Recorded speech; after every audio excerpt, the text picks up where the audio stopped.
6 महीने की प्लानिंग, 3 दिन की देरी, 2 दिन का सफर और एक सवाल, क्या भगवान जगन्नाथ हमें दर्शन देंगे?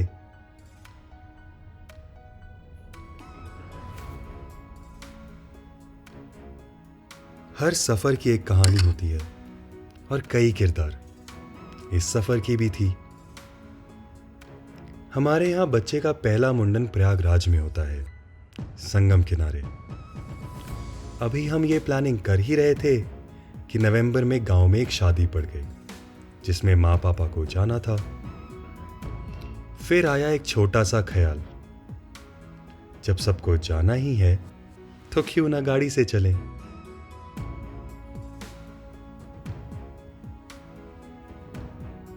सफर के ठीक पहले अक्सर ऐसा होता है, पूरी कायनात कोशिश करती है कि आप उस सफर पे ना जा पाओ। आपके साथ भी जरूर हुआ होगा।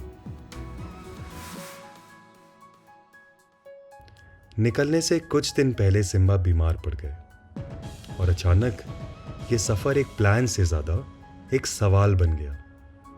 जाएं, कुछ दिन रुक के जाएं, या और गंभीर, रोड ट्रिप लाइट लेके हवाई यात्रा जिंदाबाद। हमने फैसला टाल दिया। 1 दिन, 2 दिन, और जैसे ही तीसरी शाम सिम्बा थोड़े ठीक लगे, हमने उसी रात बैंगलोर छोड़ दिया। सामान तो 3 दिन से गाड़ी में हमारा इंतजार कर ही रहा था।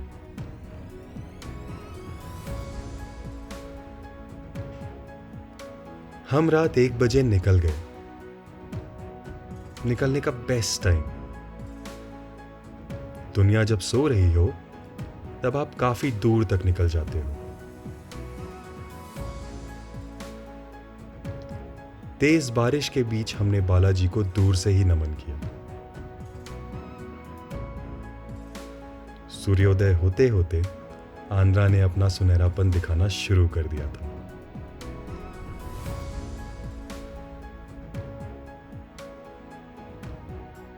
दोपहर तक सब बढ़िया चल रहा था। बारिश के बाद का आसमान, वो सुबह और लंबी सड़कें, उम्दा।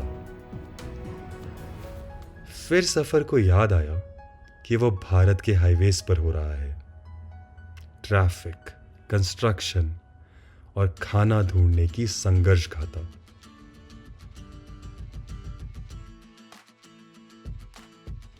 देखते ही देखते शाम हो गई। हम वाइजैक पहुंचे, जहां होटल में भी शादी चल रही थी। शोर था, भीड़ थी, पर उस दिन हमें फर्क नहीं पड़ा। 2 दिन की अनिश्चितता और 1000 किलोमीटर से ज्यादा के सड़क के बाद अब लग रहा था कि सफर वाकई शुरू हो गया है। हम तीनों आराम से सो गए।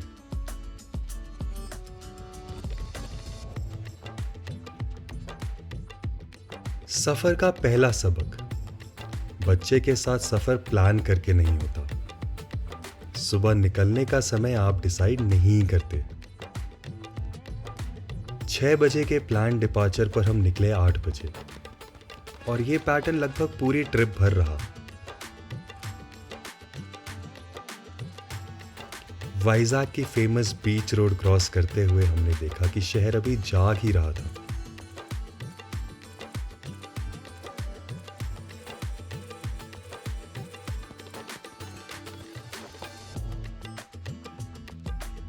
समंदर, रविवार मनाते लोग और उसके बीच से निकलते हुए हम।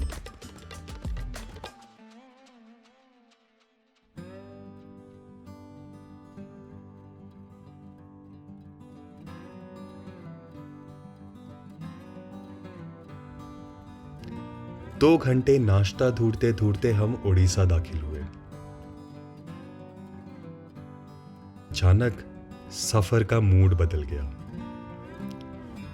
हर सेकंड लगता गाड़ी अभी किसी स्पीड ब्रेकर से टकराने वाली है, और अगले ही पल किसी बड़े गड्ढे से।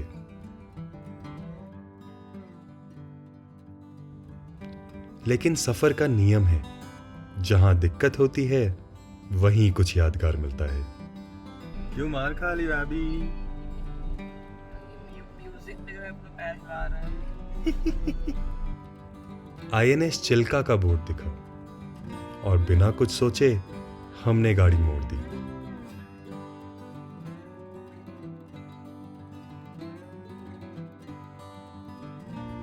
अंदर ऑब्वियसली नहीं जाने दिया, लेकिन उस मोड़ का अफसोस नहीं हुआ।